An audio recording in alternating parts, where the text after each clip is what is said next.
Hi guys, it's Kelly here and I'm back with another video. Today's video is featuring some products from Altenew. This one is the Watercolor coloring book. This is a bit older. The Botanical Elegance marker coloring sheets are new. They also have a watercolor version of this as well, just a slightly higher price point. Both of these come with 24 images. The one that's a little bit older, this watercolor one that's a little bit older, has a glued seam, just like regular watercolor paper would. The coloring sheets are exactly that. They're loose sheets. And while it does come with 24 images, it's actually 12 distinct images because each image has a black outline and then a no line or a gray outline. We are going to be using the no line today. So here, I just wanted to show you, I'm going to be using the watercolor brush markers from Altenew, but you don't need them. If you're on a budget and you want to do something similar with like a little bit of a watercolor background, all you need is markers that react with water. So here I have rated my son's old Crayolas, just ones that he had left over from a different year. I'm scribbling these down on my glass mat. I'm going to spray them with some water. Crayolas clean up with water, so that's how you know they're going to react with water. And then I also sprayed my watercolor paper. I'm just going to dip this in a couple of times, and you can see that you can get a really pretty watercolor background without anything fancy. From there, you can color it with water-based markers, the Crayolas you have. For my watercolor, I'm going to use these watercolor brush markers. Altenew has a couple of different sets. These are the ones that I own. I really enjoy these just because they're super vibrant and I like bright colors, but you can definitely get away with using something else. If you are a card maker and that's what kind of led you here, you could also use like distress inks or distress oxides. You would just do the same thing as far as like the smushing goes. You would just smush them down on a non-porous surface, spray your paper, and then dip it in. Because these are watercolor brush markers, think like zigs, but zigs are not as vibrant as this, which is why I prefer these ones, just because I like bolder color. But basically, I've sped this up because it did take me a while to kind of play around with it and get a background that I was happy with. The only thing I did try to keep in mind here when I was picking my colors is I was looking for colors that would work well together. I mean, that they would still, they would still match the colors I was coloring them with. If for some reason you are not loving what you have, you can always blot it up. Spray it with more water, blot it up there. Here I only did it one time because I am going to be adding more color on top. I wanted it to be a little bit more vibrant, but I wasn't really loving the way that it was going. Watercolor is super forgiving. So in addition to this, you could watercolor right on top of this, or you could do this the way that I am going to do the coloring sheets, which is just leave it as a white background. You wouldn't have to do this, but I wanted to show that even though these are the watercolor papers, that you could do watercolor in the background and then use your coloring medium, whichever you would choose, right over top of it. So you can use, like I said, I'm using alcohol markers. I'm using Altenew's artist markers today, but you can use whatever you have. Colored pencils, whether that be, off-brand or professional, just whatever you have, because coloring is supposed to be fun. Here I'm doing some spatters too because that makes me happy. The reason that I wanted to do this video, I've had these for a while. I've done videos with the watercolor one in the past, but the Botanical Elegance has just come out in the last little bit or so. And so I wanted to come back and show them for a couple of reasons. One, I am a colorist, which means coloring is the majority of how I make most of my things. If you've never been here before and you just kind of got led here for the adult coloring, I'm a card maker. That's what I turn my coloring into cards to then share them with other people when I remember to mail them. But for me, it's also about the process of the making. So even if I didn't do anything with them, I would still enjoy the process of the coloring. I've always enjoyed coloring even when I was a kid. And we know now from studies that they've done, that adult coloring is a stress reliever. It does help us to increase our focus, to practice mindfulness, to, like I said, relieve that stress.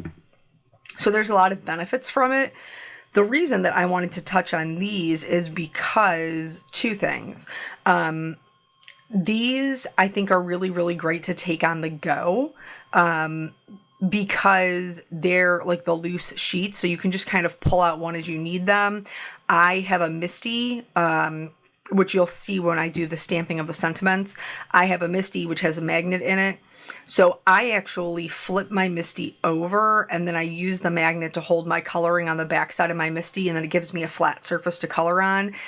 And then when I'm done, or like if I'm in between, if we're stopping somewhere, like on the rare road trip that I'm on with my travel anxiety, I can just insert it back into my Misty, close the door, and it's going to hold it in there, and it's not going to get yucky or anything like that. So these I think are really, really great for travel, because really you just need like your marker pouch or colored pencil pouch, and the image is already done for you. So really big fan of that. But also, whether you are interested in these particular ones or not, Altenew has free coloring pages. And they do have other ones too. They have in addition to the watercolor, they have paint by number or color by number. But anyway, they have free coloring pages on their website. So you would just throw them in the cart when you were, checking out. And then you could print them yourself on whatever. You could print them on watercolor paper if you wanted to do watercolor, or you could print them on regular paper if you wanted to do regular coloring. So that's a really, really great, or if you have little ones, that you are like, unexpectedly maybe your grandkids are coming over or whatever, you could just, have these on hand, print them out, and they would be able to color them. Or truthfully, you could just get a free card front. So I am, like I said, I'm doing the no line coloring with these, which means I'm using the gray outline. And for both of them, I'm using the Sunshine Valley Garden set. I think I used this in the last Altenew video I did as well. This has got to be like one of my favorites. I love a pink, yellow, green combination, and I cannot stop myself. So let's talk a little bit about the coloring. So here, basically, when you're coloring something no line, the part that you want to make sure that you are preserving is the lines. Because if you just go in there with your lightest color right out the gate and just color everything in, you're going to lose your line and you're going to end up with a big old blob. So what you see me doing here is kind of going petal by petal and starting with my darkest color, just so I can preserve the shape of that petal or that leaf or the stem, whatever it is I happen to be coloring. And then that way that is preserved as I add more shading. If you are very nervous about starting with your darkest color, maybe you're not as confident about where you want to put your shading, then I would recommend starting with your lightest color, putting in your shadows with your lightest color, and then continually adding right over top of that to your darkest color. Because your shadows and your highlights, your darkest portion and your lightest portion is what is going to create that separation in the petals.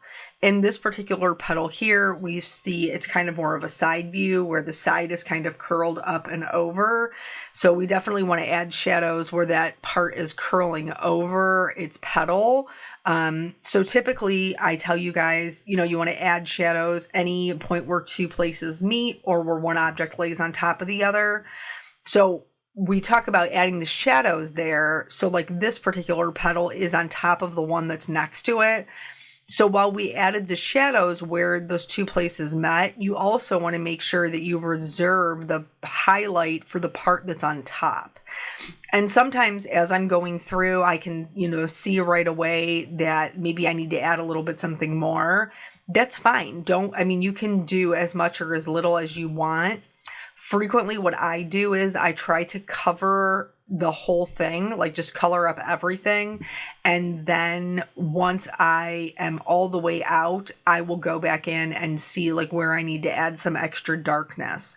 Now for these ones, I just use the artist markers, which are alcohol markers, to do my coloring, but you could go back in if you're maybe not as comfortable with alcohol markers, or maybe you're more comfortable with a colored pencil.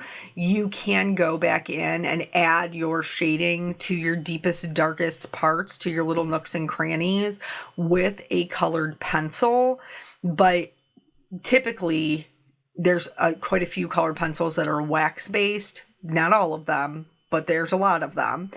And so you have to be sure you're done with the marker before you do the colored pencil, because if you try to go back in with the colored pencil or try to go back in with the marker once you've put down colored pencil, that wax is going to resist the ink. So just be sure you're done touching up with the marker before you go back in with the pencil. So here's me going back down into that, like the deepest, darkest parts where all of the petals are meeting with the darkest color. And then from there, I'm going to move on to the stems and the leaves. Again, once you get more comfortable with this technique, you can do more than one at a time, but it did take me a while to get that kind of comfortable with it. And even then, for a long time, I would not do two petals or two leaves that were right next to each other. I kind of treated it like watercolor, where I made sure that if I was doing, one petal over here on the right, then the next petal I did was over on the left. So that way the two wet areas weren't right next to each other. I kind of treat my no line coloring the same way, at least in the beginning, to make sure that none of my lines were blending and I wasn't losing that separation. So the coloring made sense, especially with no line. Like, you don't have a bold black outline that's kind of going to save your tushy. Is very comfortable for me, very, very comfortable, to have that bold black outline that I know is going to create that separation, whether I can do it with my coloring or not. Something to note, the portion up top is like a little lily bud. And so for that, I am coloring the bottom of it green and then the top of it pink, but pink and yellow green are complementary colors on the color wheel. And what that means is they're across from each other. And typically, if you try to blend a pink and a yellow green together, it's going to make brown, which is not that pretty. But in doing this, because I have that yellow green, I'm going to use yellow as a buffer color in between, because yellow will blend into the yellow green, but yellow will also work with the pink. So I'm going to use that lightest yellow color. In this case, I believe it is a C004 from this particular one. But I am going to use that as a buffer between my green and my pink, so that way it looks like, that green is growing into that pink bud, and they're blending really nicely. So once I have that done, I'm not sure, I am going to speed this up. I want you to be able to see the whole thing. I really do try to make sure I leave in everything, but I sometimes it just takes a long time. Coloring just takes a long time sometimes. And so, like we were talking about before, with the benefits of, coloring as an adult, it's always interesting, like explaining my job to people and what it is that I do. And so I typically just sum it up with, I make art and I teach other people how to make art, and I just leave it at that. But like, I didn't start especially if you guys have been here a while, you know that, like, I didn't start my art journey by doing this full time. I've always been someone who enjoyed being creative, making things, coloring, painting, you know, whatever. It's always been something that I've really, really enjoyed. And then, you know, I fell into card making as a hobby. And even I've always loved coloring. And I color with my son when he was younger, but my daughter now, like, I'm perfectly happy to sit there with her and color a picture, paint a picture. But it doesn't have to be great. It doesn't have to be your best for it to be relaxing and stress relieving and mindful. I've said it here before, and I truly believe, like, comparison is the thief of joy. Anything that you practice, you will inherently get better at, whether you want to or not, if you just continually practice it. But the point is not to make a perfect something, whether that's a perfect coloring picture or a perfect card, a perfect painting. That the point is not. The purpose is the de-stressing, the enjoyment that you get from the making. Now, not everybody has the making as their favorite part. Sometimes the finished product is their favorite part, that sense of accomplishment, which, again, I'm not here to yuck anybody's yum. That might be, you know, what you enjoy the most as well. My whole point is to just discourage you from comparing yourself to other people and just enjoy your art journey as you are on it. And then, I mean, truly, sometimes life is so busy and stressful and there's so much going on that I don't want to have to come up with a card design. I don't want to have to figure out how to use a new product. Sometimes I just want to sit and color. I just want to sit and make a pretty card. And I am super grateful that there's products like this on the market that allow me to do that. I mean, I don't even have to stamp it. I don't have to turn it into anything. I can just color it for the enjoyment of coloring it and being able to appreciate what it looks like when I'm finished. And that is, like, that's enough for me. I'm good with that. On some days, that is more than sufficient. So here we've obviously sped this up into fast speed. For the other one, I'm not going to show you the whole thing, the whole coloring. Like, there's just not enough hours in the day, y'all. And I know you are busy just like I am busy. So I wanted to show you this one because this one, I guess, just because you can see it, it's like on that white background. There's no question about where the lines are or things like that. And the other one, I did show you the background, but basically the process for me coloring those flowers is exactly the same. I use the same colors. The only part that's different is there's no yellow in the coloring on those, because there's no set. You can't see the centers. I don't even know what kind of flowers those other ones are. These are very clearly lilies. I don't know what the other flowers are other than just pretty, but you can't see the centers. So I don't have any yellow in that one. I do really love the way that the background turned out with that one. Watercolor is so beautiful. Like, the way that it just flows, and it doesn't really require any input from you. You know, you can kind of put the color down and spray it and see how it works out. And if you don't like it, blot it up. And if you do like it, let it dry. You know, you can make it as messy or as clean as you would like it. You can do super bold color like I did, or you can do something that's substantially more subtle. It's just super forgiving, and I love that. So, like I said, I'll have to try to find the video that I did with the watercolor book. We briefly glanced on price points before we talked about the free ones, which I would definitely recommend you look into. I will link them below. So the other one, the watercolor book, is on sale. It's 15% off right now. That was the one that's a little bit older. It's been out for a few years. The marker coloring sheets that you see me coloring here are priced at, I think, $17.99, which I don't think is bad for 24 images. Everybody's different though. You know, if you'd rather have one stamp set for the same amount of money because you can use it forever, I get that. These are consumable. You know, once you color them, you won't be able to color them again. Well, I mean, I guess maybe you could, depending upon how you colored them. But anyway, then the Botanical Elegance, that's like kind of like the watercolor partner to this one, is I think like 26. Watercolor paper is just more expensive. So here you can see that kind of really bold coloring that we have in the background. You can still see that gray outline. Nothing's changed there. So you're still going to be able to see that to go in and color. Again, you could watercolor over this. You could use Altenew with some really awesome acrylic markers. And that's actually one of the things that they offer for the color by number, is like they offer one that it coordinates with the acrylic markers, or you can get the bundle. Big fan of the acrylic markers.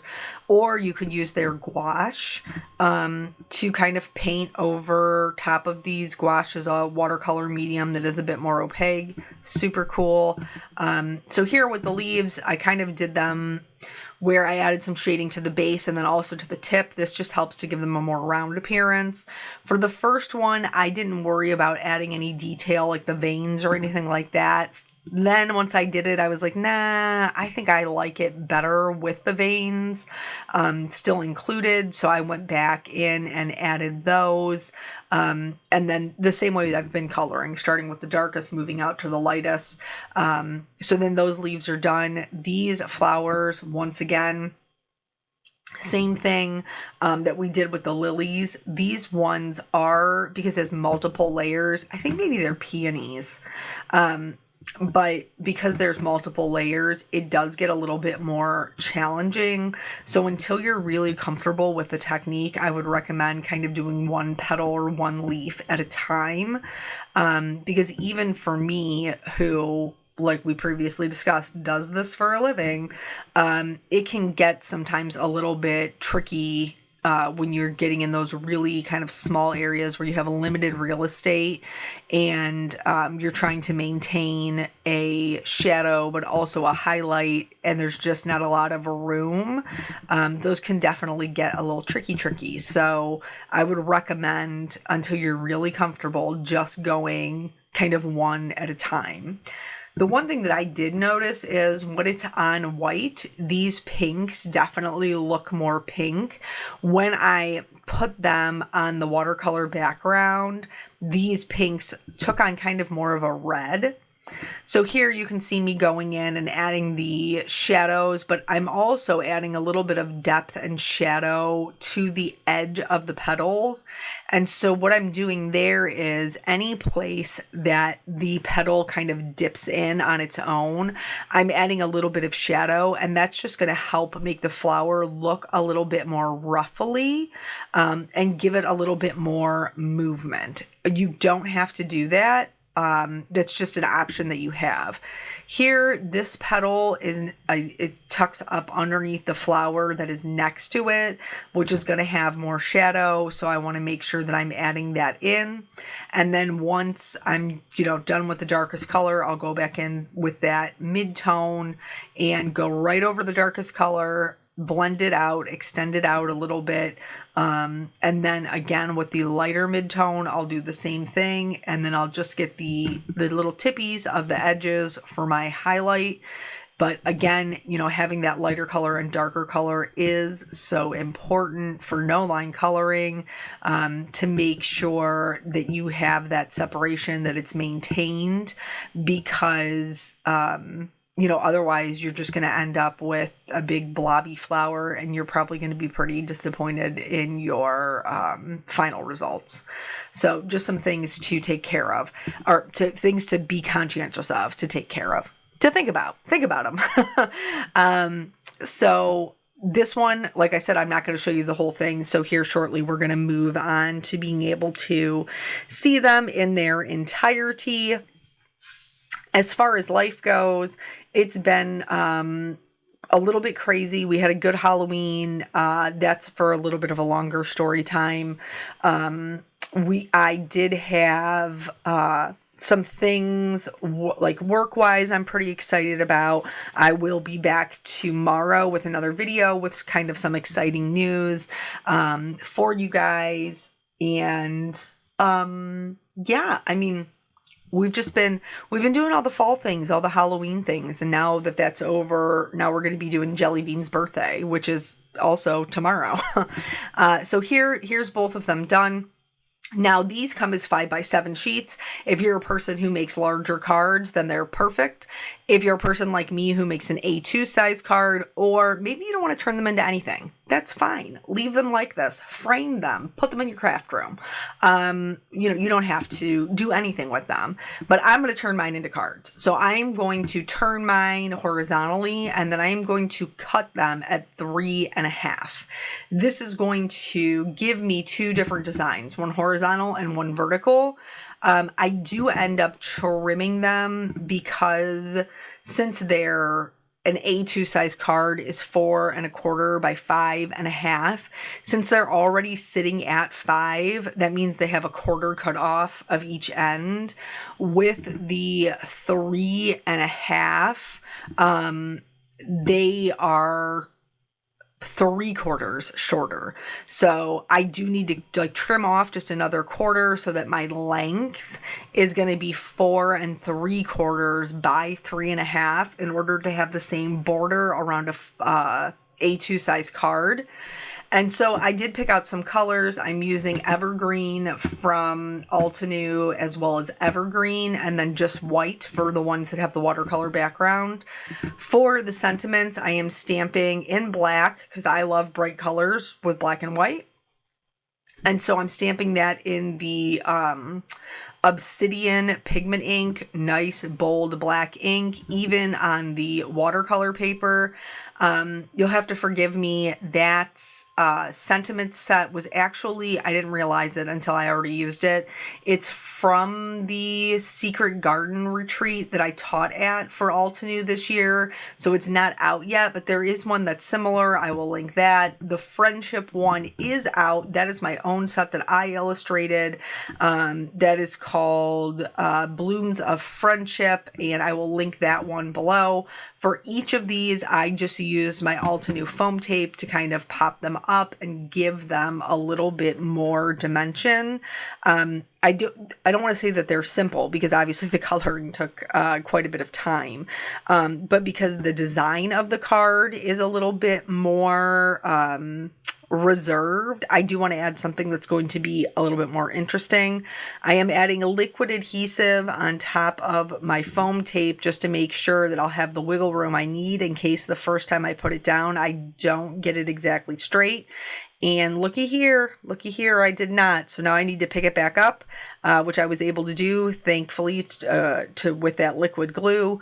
And then I am standing up and looking down at it to make sure that I can get it lined up. And then once I'm happy with the borders being even, I can go ahead and push it down.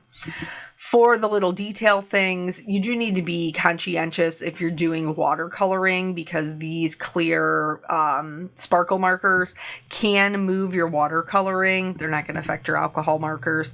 So I just used clear over the flowers, and then I did use the white gel pen to add some highlights to my stamen on my lilies. I also just added some kind of highlights within the petals and the buds for it to be a little bit kind of like streaky. I didn't push down. I let the pen skip, and just put some kind of white lines along in there to add some interest.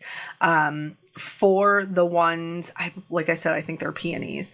I added the white highlights to the areas that I wanted to be lightest, but then I went back over it with the lightest color marker, where it's not going to wash out the white, like it's not going to get rid of it, but it is going to color it the lightest color. So that just helps that highlight kind of really show up. I added some gems to them, and some iridescent gems, and then that was it. They were all finished. Really happy with the way all 4 of them came out. I hope that this this encourages you to get out there, use your coloring for your own health betterment. Thank you guys so much for joining me. I always appreciate your time, and I will catch you on the next video. Bye.